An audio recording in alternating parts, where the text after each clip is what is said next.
Ito ang wiring. Bago natin ayusin lahat ng wiring. Ito siya. Oh, kalat-kalat. Oh. Saan na lang nilalagay yung busina. Dalawang relay. Oh, sa pag-relay sa busina. Oh, saan na lang nilalagay yung busina. Hindi proper yan. Oh, ito naman yung flashing relay. Dapat dito yan. Ayun na kung ano ginawa dito. Sige, baklasin muna natin. Oh, ang linis oh. Hindi mag-wiring. Sabog-sabog.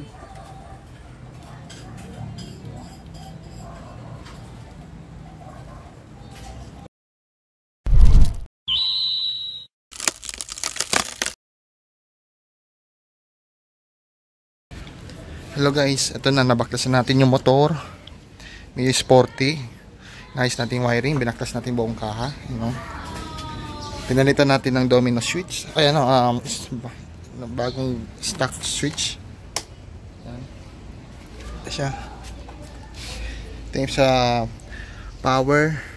At ito sa tawag dito, sa switch ng park light at headlight. Ito yun. Ito siya guys. Ito siya guys. Tapos sa kabila naman, ito yung sa headlight. Headlight ito. Tapos ito yung sa signal light at sa busina ata ito eh. O sa busina nga nandito din. So mamaya titignan natin kung paano. Una natin gagawin, magpapalit tayo ng regulator or rectifier. Ito yung stock nya. Medyo nahirapan na sa pagbabaklas nito eh. At bago pala kayo magpalit ng rectifier guys or regulator, tatanggalin nyo muna yung yung battery para sa safe, hindi walang pumutok na fuse or tawag dito, or walang mag-shorted. Ito guys oh. Tinanggal ko muna yung connection nila. At hindi nyo natanggalin ito, tinanggal ko lang kasi ayusin natin yung wiring. Ayan oh. Para walang pumutok na fuse. Pwede nyo ito tanggalin o tanggalin yung connection sa battery para iwas shorted at walang pumutok. Yan. Ito siya. Kasi simulan na natin. Actually guys, if a full wave na natin ito si Mii Sport, ito ipapalit natin pang full wave. Ito yung nakikita ko sa YouTube eh. Yan. So ito, papalitan na natin to. Ikakat natin tong wires. Huwag na natin gamitin yung mga socket. Yan yung advice niyan eh, nila Idol Becky Works at ni na pinanapapanood ko sa YouTube. Ikakat daw natin to.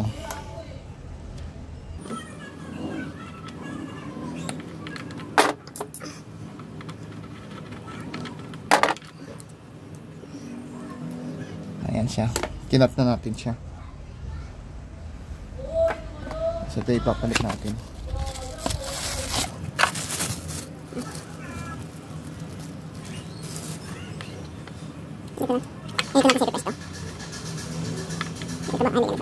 Ito, lulubog pala natin to.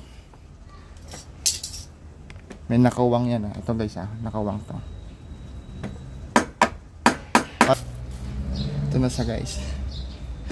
Actually guys, itong screw temporary lang natin to para maayos lang natin yung wiring muna. Saka na natin palitan to ng bagong bolts or screw.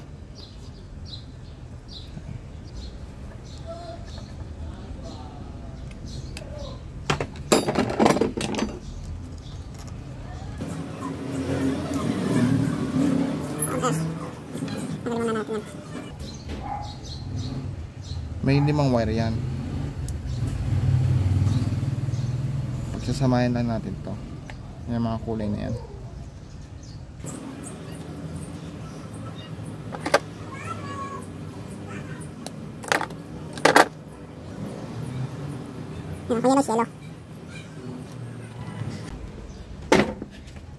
Yan guys, balatan muna natin yung wire. Guys, ganito ang mag-wiring. Ayan o. So, secured nyo na hindi matatanggal yung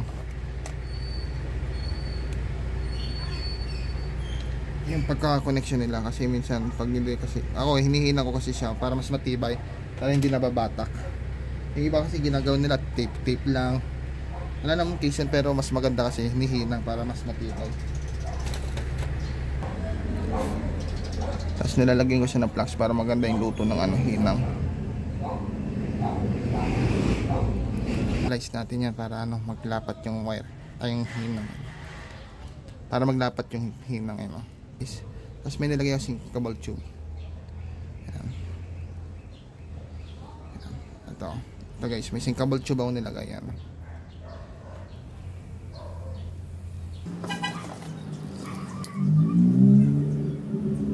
Sinkable tube yan. Nalagay ko pa yung tape. Ayan guys, ganyan na mag-wiring. May sinkable tube na, may electrical tape pa. Ayan.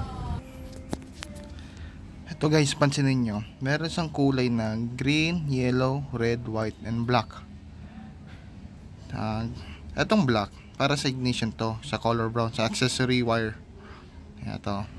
Tapos ito nasa ni-wiring ko na siya. Pinagsama ko lang yung yellow, tapos yung white, at yung red. Tandaan nyo guys yung harness ng pula, dalawa yan, pati itim. Ito pala yung negative, ito yung black. Tapos inano ko siya sa green, siya yung negative. Huwag kayo malito dito guys kasi mamaya mapagkamalan nyo tong negative, tong itim. Instead of yung green gawin yung gawin yung accessories wire. Huwag nyo gagawin yan. Ito talaga yung negative yung green. Tapos sa black, dalawang wire. Tapos ito accessories wire ulit.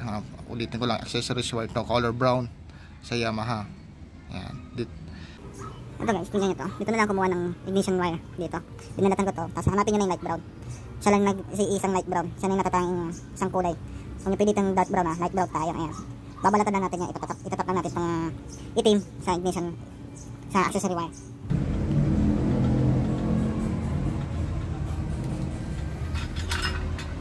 Ayan. Tapos sasarado nyo na lang yan. Bago natin balutin natin guys, testing muna natin yan.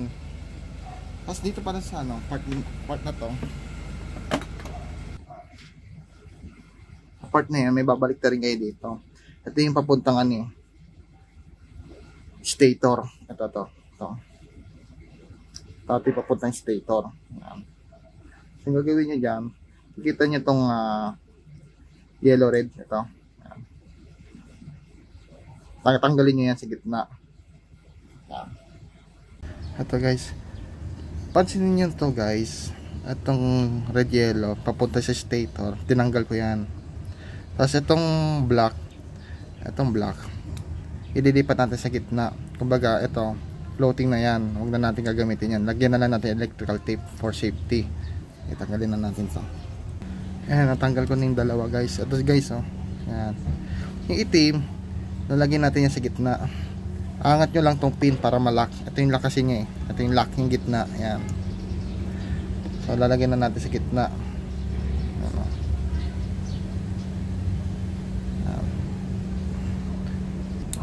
Ayan guys, ganito siya. Pansinin nyo yung itim napunta sa gitna. So ang connection ng red yellow itim na. Tapos yung white, huwag nyo pansinin yan. Tapos itong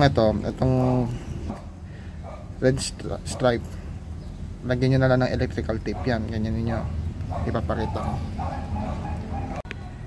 Yan guys, tapos na siya. Ayan ganito magiging itsura nya.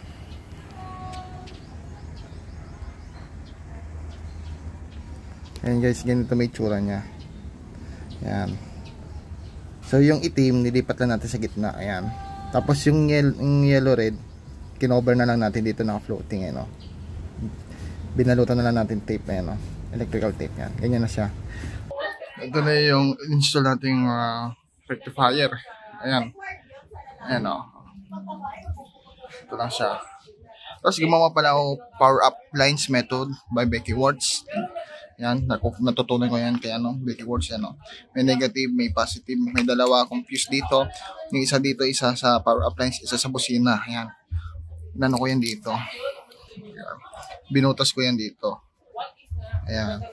Sinundan ko sa harness wire. Ayan Tapos ito yung negative. Ayan yung may black and yellow. pinaghiwalay ko yung positive at sa negative para in case iwas sunog para hindi sila mag-short or magdikit. Kaya hiniwalay ko. Ayan. Ito siya. Battery. Sinama ko sa harness. Ayan. Ayan. Hanggang umakyat sa susi sa magnesium line. Ito siya. Ayan. Ito siya. So, yung number 30, which is yung common, ito siya. Ito yung wire. So, kinabit ko dito sa 30. Galing sa battery. Yung negative, ito.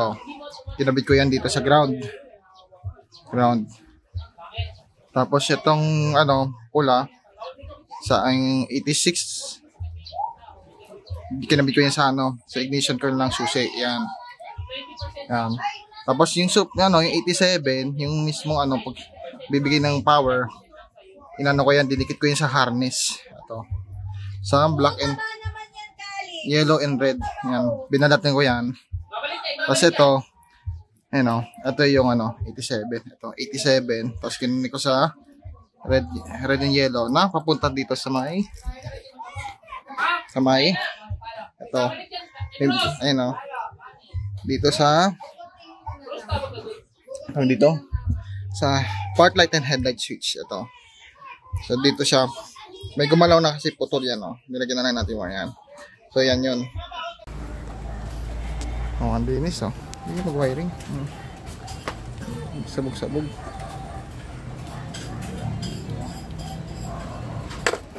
Voltage check. 12.5 regular battery. Pag may charging 14.1. Hindi bumababa ang voltage. Kahit patayin ko yan, patayin ko yung makina. Ayan patay ang makina. Pero pag binuksan ko yung ilaw, sabay-sabay, hindi kukurap yan. Park light.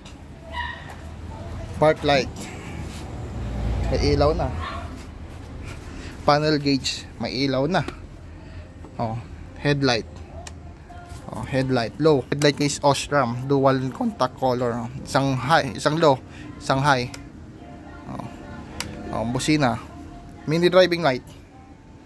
Low. Patayin ko muna yung headlight.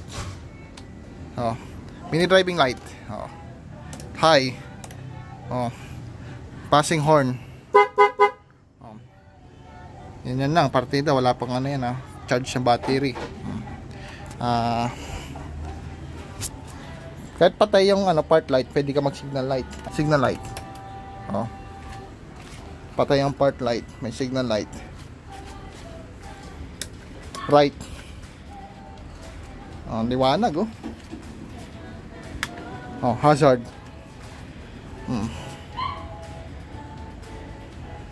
Ito pa yung pinakamalupit, ang underglow. Dati siyang red. Tingnan mo, hindi bumababa ang voltahe. 12.4 pa din. Kasi maayos yung wiring. Ito ang pinaka-specialty dyan. Underglow. Dating sa red, ngayon violet na siya. Ayan yung pinakamalupit dyan. Hello mga brother, ito na yung finished product natin. Binuo natin na si Mio.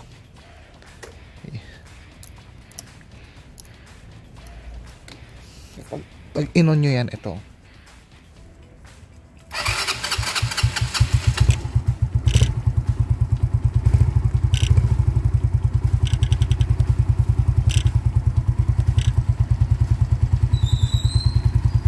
Pag pinagsabay-sabay natin yung pagbukas ng mga ilaw, park light, headlight, tapos minimal driving light, tapos underglow, ito siya.